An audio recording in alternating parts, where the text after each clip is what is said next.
Ó, e para falar sobre essas projeções, não só para esse ano, como para o ano que vem, e também do que acontece na economia no Brasil e no mundo, recebemos aqui o economista e professor da FGV, Paulo Gala. Gala, prazer estar aqui contigo. E aí, tudo bom, como que você está analisando esse movimento? Sexta-feira o mercado derreteu no mundo inteiro, hoje já muitos mercados, principalmente Estados Unidos, Europa e aqui no Brasil, em alta. Como que você vê, assim, pelo menos até o final do ano? São boas suas perspectivas para o Brasil e principalmente para o câmbio, que preocupa muita gente? Bom, primeiro teve esse movimento de pânico na sexta-feira, né, que vocês já bem analisaram, né? Acho que o mercado deu uma exagerada, né? Claro que é uma variante que preocupa, a OMS soltou comunicados, né?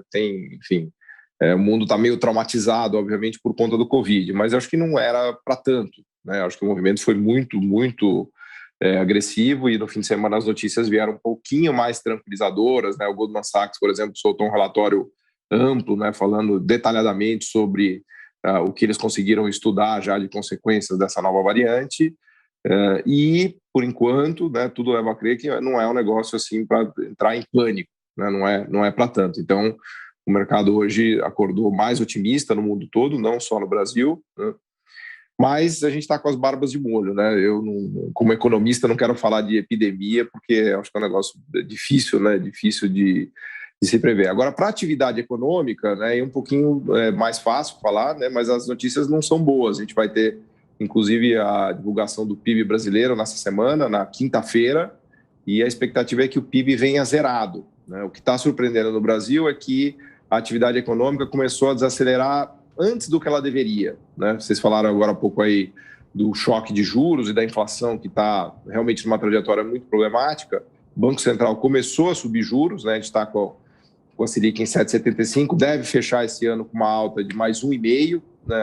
Há ainda controvérsias, né? Não é consensual. O Banco Central deu uma dica semana passada que prefere ficar mais perto do 1,5, não está certo, mas assumindo que ele fique em 1,5, a gente fecharia o ano com 9,25. O problema é que a atividade econômica começou a parar antes de um choque de juros mais agressivo, né? A gente vai ver a Selic indo para o pico só no começo do ano que vem. Provavelmente ela vai a 11%, muito provavelmente vai a 12%. Então, se a economia, é o que a gente brinca, o carro está capotando antes da curva, né? Se a economia já começou a parar antes mesmo do choque de juros se desdobrar por completo, né, a gente tem um cenário adiante complicado, né, de atividade econômica, né? Não é de todo impossível que o PIB caia em 2022, né? Então, acho que a gente tem que ficar atento. O ano que vem vai ser um ano difícil, né? Vai ser um ano difícil porque a gente vai ter, além de tudo, uma taxa de juros bem mais elevada, né? E os mercados agora caíram muito, né? O Brasil caiu muito nos últimos 15, 30 dias. O Brasil vem de uma sequência horrível, né? De bolsa, de câmbio e tudo mais. Eu começo a ficar com a impressão de que o Brasil já está realmente muito barato, né? Então, apesar da atividade estar dando sinais de fraqueza, eu não tenho uma visão tão pessimista assim de ativos brasileiros. A gente está com o câmbio já em mínima histórica, a Bovespa em dólares em mínimas também. Então, o Brasil realmente está muito barato, né? É difícil enxergar o Brasil caindo muito mais do que isso, né? Não sei como é que está a visão de vocês aí. Gala, eu vou pegar até o gancho aqui do Sami, boa tarde para você, sobre a questão do câmbio, né? Tem uma conta no mercado, até não sei se você concorda, que se o Brasil não tivesse nossos problemas internos aqui, fiscais, políticos, esse dólar deveria estar R$1 mais barato. Você concorda? Tem lógica essa conta, pelas contas externas, balança comercial? E até que ponto a guerra eleitoral, vou até chamar de guerra, porque é o que vai ser o ano que vem, vai pressionar ainda mais esse dólar, já está num patamar histórico, como você bem destacou? Eu acho que faz sentido, sim. Essa conta tem muito sentido. Eu tenho olhado o câmbio com bastante cuidado. A gente está, dependendo do indicador que você usar, os economistas gostam de usar o câmbio real, né? Você deflaciona o câmbio nominal pela inflação. E tem várias maneiras de se fazer isso, várias contas, mas todas elas praticamente apontam para uma posição de câmbio no Brasil mais desvalorizado das últimas 2 décadas, né? Uma evidência disso é que a gente vai ter o recorde histórico de balança comercial. A balança comercial vai apresentar esse ano um superávit de 70 bilhões de dólares e a conta corrente também próximo de zero, né, que leva em consideração a balança comercial, a balança de serviços. Então, os indicadores de contas externas, os indicadores históricos da posição da taxa de câmbio nominal e real apontam para uma posição que a gente chama no mercado de subvalorizada, né? O real está realmente mais fraco do que ele deveria estar. Então, olhando para frente, me parece que a tendência da moeda brasileira se valorizar com um pequeno senão que você mesmo colocou, que são as eleições. Então, a gente sabe que eleições são momentos de muito estresse, de muita ansiedade, de muita volatilidade, e não estaria descartado, por exemplo, o câmbio indo a R$6 num estresse, por exemplo, com uma candidatura Lula que o mercado enxergue, né? Depois o Lula, eventualmente, ele vem pelo centro mesmo e acaba trazendo uma equipe econômica mais orientada ao mercado, mas não está descartado movimentos de estresse e de pânico ano que vem. Então, o câmbio poderia certamente se desvalorizar ainda mais. Só que num horizonte longo de 2, 3 anos, essa conta que você comentou que corre no mercado é uma conta que eu mesmo fiz, né?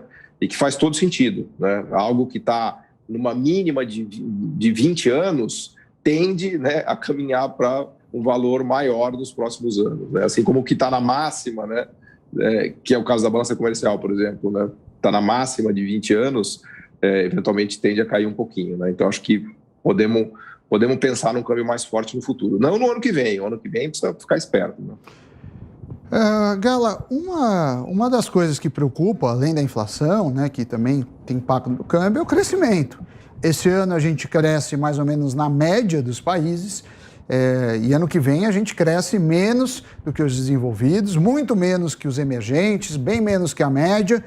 O que você acha que poderia ser feito em termos de política pública para tentar recuperar para o ano que vem? Esse ano, ok, estamos bem. Ano que vem é uma grande preocupação aí para todos os economistas. O Brasil está dando uma carga monetária muito forte, né? Eu entendo que a inflação no Brasil também está muito mais elevada do que nos outros países, inclusive emergentes, né? O Brasil está disputando ali com Turquia e Rússia a posição de pior inflação nos últimos 12 meses acumulada. Só que o Banco Central brasileiro está se colocando como o mais agressivo de todos. Aliás, eu diria que hoje o Banco Central brasileiro é o mais agressivo do mundo, né?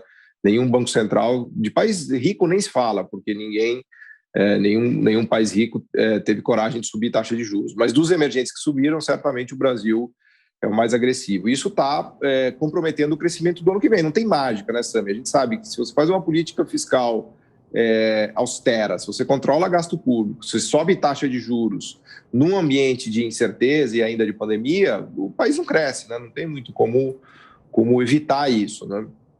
Apesar de que, obviamente, o governo Bolsonaro está tentando, né, colocando o Auxílio Brasil, tentando fazer algumas medidas para ver se ele ativa um pouquinho a economia, inclusive melhora a popularidade dele. Mas para o ano que vem está meio dado já, né? Acho que não tem muito mais o que fazer, a gente vai ter que conviver com esse crescimento baixo, se é que não teremos uma recessão. A grande pergunta que fica é o 2023, né? Que tipo de política monetária a gente vai fazer o ano que vem e como isso vai impactar o 2023. E o Banco Central brasileiro está numa posição muito, muito ruim, porque a meta de inflação do ano que vem é 3,5%.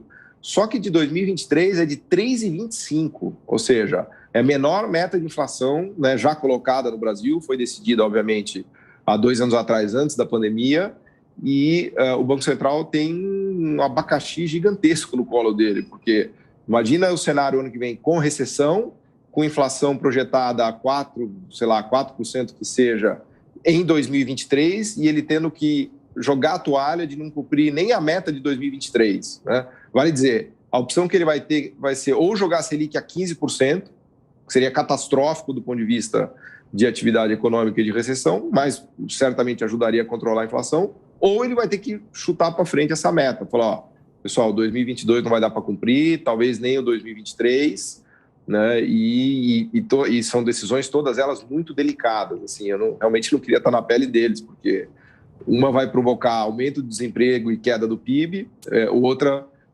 poderia, né, significar uma tolerância com a inflação que pode reindexar a economia. Então, a famosa escolha de Sofia, tá né, Galo? É a escolha de Sofia. Tá difícil. Agora, Galo, a gente tem uma audiência muito grande de investidores. Eu queria uma orientação sua. O que o brasileiro faz? Aproveita e surfa a alta dos juros? Vai mais para a renda fixa? Aposta que a Bolsa se recupera num prazo um pouco mais longo? É melhor ativo no exterior para pegar esse crescimento americano? Quais seriam as orientações? Bom, primeiro que a gente está voltando para um registro de juro alto, né? Eu acho que uma primeira lição que fica aqui desse cenário recente é que a gente vai ter taxa de juros acima de 10%. Eu diria que muito provavelmente na casa de 12%, pelo menos 12% nos próximos 2 anos. Então, se você quiser alongar um pouquinho o horizonte da sua carteira, hoje você pode comprar uma LTN, uma NTNB, uma NTNF, né, todos os títulos do Tesouro Direto, todos eles pagando mais de 12% num prazo curto, de 2, 3 anos. Né? Então, é realmente uma oportunidade muito boa. Né? Ganhar 12%, 13% sem risco é moleza. Inclusive, se você quiser comprar NTNB, né, indexado em inflação, você está protegido da inflação também. Eu acho que a gente voltou para o registro do Brasil do juro alto. Né? Aliás, algo que eu não imaginava até 2 anos atrás, né? A gente até estava vivendo uma espécie de morte dos juros no Brasil. Veja que a Selic ficou durante muito tempo abaixo de 10%, até se vocês fizerem o levantamento aí, não consigo me lembrar, talvez 2015 tenha sido o último ano, 2016 com a Selic acima de 10%.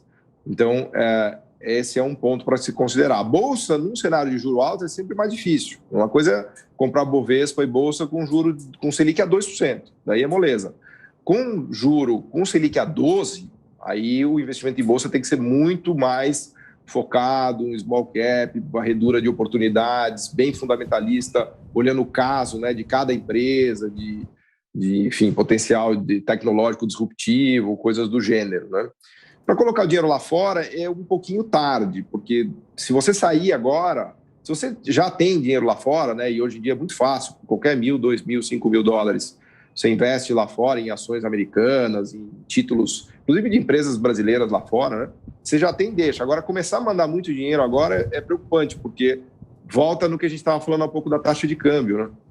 Como a gente está com o real na posição mais desvalorizada dos últimos 20 anos, você estaria tirando dinheiro do país numa posição muito desfavorável. Veja, com isso eu não quero dizer que o ano que vem não possa piorar ainda mais, né? Se você quiser fazer um trade de pessimismo de eleição, né, eventualmente até faz sentido, mas num horizonte mais longo, me parece que não é tão bom negócio tirar dinheiro do país nesses preços, tá? Nessa taxa de câmbio. Muito bem, Paulo Gala, professor da FGV, foi um prazer tê-lo aqui no Mercado Financeiro. Até uma próxima oportunidade.